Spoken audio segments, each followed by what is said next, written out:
Anime techniques aren't just made up for entertainment. Most of them are inspired by real-life martial arts, Eastern philosophy, mythology, and ancient esoteric practices. And in this video, I break down 10 real-life origins behind anime techniques and abilities in series such as Demon Slayer, Dragon Ball, and Naruto. If you wonder where anime creators got their ideas from, you're in the right place. Subscribe and hype up this video please, as it helps my channel. And let's begin. With total concentration breathing, your blood circulation accelerates. Total concentration breathing is an interesting technique where the Demon Slayers alter their breathing patterns to boost their strength, speed, and focus. While it's tough to master and unusable by certain characters like Genya, it's grounded in its ties to real-world practices. It might sound strange, but breathing is known to unlock one's hidden potential. Through the proper breathing, you can control your mindset and get calmer, control your panic, control your courage, control everything you need in the mental aspect. Martial artists use a breathing technique called ki to power their blows. Indian mystics practice pranayama, aka breath control, for health and calming the mind. However, some breathing exercises can be insane.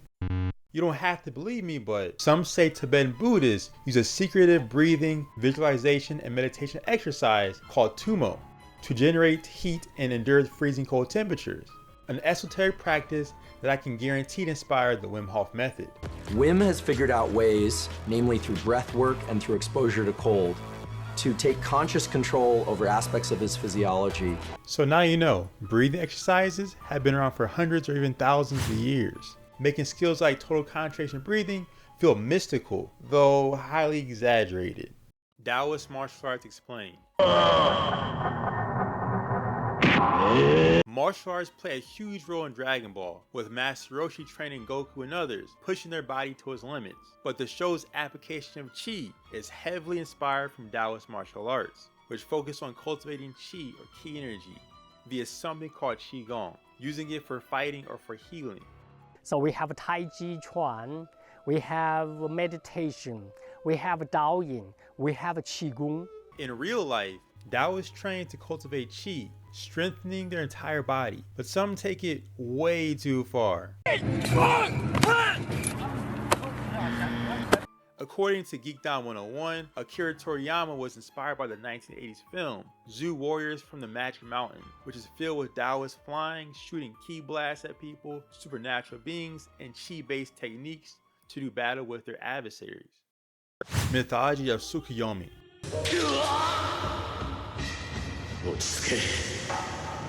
The Tsukuyomi is a technique used by Sasuke's older brother, Itachi Uchiha. It's an extremely powerful genjutsu where one can mentally torture the victim for what seems like numerous hours. However, it actually occurs only for a few seconds in real time. In Japanese mythology and in Shintoism, it's said that the kami Tsukuyomi is a moon god, born from the right eye of Izanagi. In Shintoism, the kami Tsukuyomi is associated with the passage of time in the spirit realm, which is why time flowed differently when Itachi uses the Tsukuyomi technique against Kakashi. It's all based on symbolism. Also, it's said that Amaterasu and Tsukuyomi are actually married and siblings, which is odd, but it makes sense because Amaterasu is a goddess of the sun and light, while the moon god Tsukuyomi rules the night and the moon. So their incest is merely symbolic, I hope. And this is always why the infinite Tsukuyomi must be cast on a full moon, as the technique is based on Tsukuyomi, the moon god himself. As I've said before, in Naruto, when the 8 gates open, chakra flows through various pathways in the body, the brain, and through the muscles, enhancing one's physical ability. However, this technique is extremely dangerous, which permanently damaged characters like my guy, although he was really lucky to survive the full activation of the 8 inner gates. Now, for my research, it was very difficult for me to do, y'all, I'll be honest. The 8 inner gates in Naruto are quite similar to the Taoist energetic pathways in the body, which are called the meridians, the dantanes, acupressure points, and other nodes within the body. And to awaken these gates or pathways, they would practice something called Neigong. Benefit of fighting Qigong is they will stimulate and increase your muscle ability. You can maximize your muscle. For example, you use 40% only. You can maximize your muscles and your reaction time, and we are made of bioelectricity, and that's why we are developing heat and energy. So, in a nutshell, Neigong techniques can help build internal power via proper breathing and precise movements to move energy through the meridians and other energetic pathways. During the Moro arc, Vegeta learns how to meditate from the Yarjet people in order to strengthen his fighting power and ki energy. These people told Vegeta that his mind and body were off balance, and this training method would make them one. Of course, the entire Dragon Ball series is based on Buddhism, but this arc in particular displays even more interesting effects meditation can have on a person. For one, most people do not meditate, so their minds are naturally turbulent and scattered. But if a person does this practice consistently, then they will have less negative thoughts or emotions running through their mind, making a person calmer or more ready to concentrate on a task. This is definitely one of the reasons why Goku was more powerful than Vegeta, because Goku has already trained with the Yarjet people, making him more focused and calm. Through concentrating his attention on a spike for many days, Vegeta's mind and body became stronger and more harmonious in a way.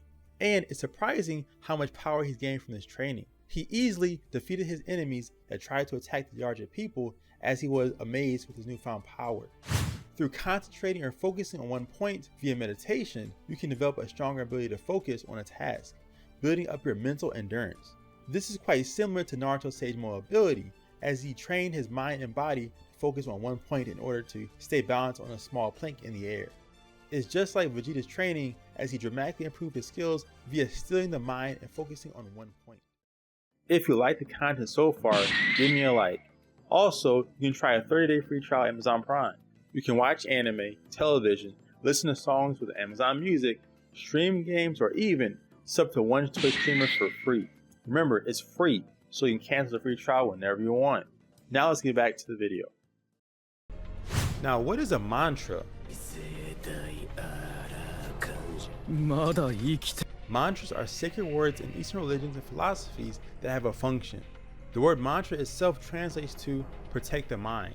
And there are hundreds of mantras out there, being used by Buddhists or people who practice Eastern practices, that is. They are usually a few syllables or just one word, but some mantras can be insanely long. Usually, mantras are chanted with rosary beads or malas. What is the Amida Sutra? Genya was chanting a mantra from the Amida Sutra, also known as Amitabha Sutra in Sanskrit. Amitabha translates to infinite light in Sanskrit, and is also known as Amitayus, which translates to infinite life as well. And if you didn't know, a sutra is just a scripture found in Buddhism. The mantra from the Amida Sutra is the reason why he survived the attack against his opponent. The mantra he chanted revived him. I researched the specific mantra a little bit, but didn't find the one he chanted in the anime. I found this one instead. It goes, Nambu Amida Butsu. This means I entrust myself to the Buddha of infinite light and life. There are a few other ones, but I could not find the one in the anime. So if you can, find it and help us out in the comment section below. Mushin and Flow State, the inspiration behind Ultra Instinct. Son Goku trains vigorously so he can remain in Ultra Instinct, an ability known as the state of the gods in the Dragon Ball Super franchise. A mind state in which the fighter's body performs at an optimal level without the mind interrupted. This state of mind is something that's actually real, which is mentioned by psychologists and martial artists like Bruce Lee. Flow is often described as a state of kind of effortless effort. We feel like we're propelled through the activity. Everything else just seems to disappear. Time is going to dilate, which is a fancy way of saying it's going to pass strangely. However, Ultra Instinct is truly based on a Zen Buddhist term recognized as Mushin, a term used to describe a void or emptiness within the mind during combat or in everyday life. With Mushin, you simply lack numerous thoughts and the ego influence your actions or movements. Your awareness is totally absorbed into the immediate task as well. In a nutshell, martial artists or Zen Buddhists develop Mushin from many years of training or deep meditation. Over time, when subconscious mind takes over and the martial artist has no need to think while fighting, fighting starts and ends with no effort, no ego, and no extreme emotion.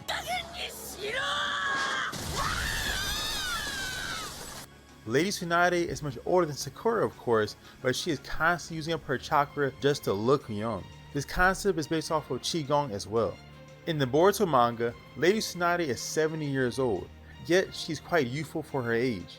Interestingly enough, real Taoist practitioners learn some form of Qigong via meditation or other spiritual practices so they can become immortal, minimizing the aging process in a person and extending their lifespan. Somewhat like Lady Tsunade, since she's constantly focused on cultivating her chakra, helping her to use jutsu called the reverse seal, a jutsu that allows her to quote-unquote look young. Shikamaru's meditation decoded. What's that? He's working on a strategy. Now, the character Shikamaru uses meditation to find an answer to his problems, whether it's to come up with a strategy to win a game of shogi or to defeat insanely tough opponents. He meditates to find a solution. He is not in Burmese pose nor half lotus, but you must understand this, it is not the only way to meditate, as you can meditate anywhere. Now, the mudra or hand seal he uses is called the Hakini mudra, which translates to power or rule, giving the user supreme power over their own mind. This mudra activates the third eye, giving the user increased intuition, which is how he gets some insane solutions in many strenuous situations. The first Super Saiyan transformation is easily my top 3 moment in anime history. As the heavens rumbled, Goku's entire demeanor changed. He went into a seamless rage that changed his aura, and his hair became sharp with a golden hue engulfing it. These details are heavily influenced by the Tibetan Buddhist deities. The transformation of Goku's aura and his intense glowing hair was inspired from the gods in Buddhism, because divine beings will either have a bright yellow halo around their head, which denotes enlightenment, or the Tibetan deities are shown charging up with so much energy that their aura and hair burst into flames, which is symbolic of raw power. Remember to claim a 30-day free trial of Amazon Prime. Watch anime, cartoons, TV shows, and listen to your favorite artists, and even get free shipping as well. Unsub when you want. Now check out this next video or playlist right here. Peace.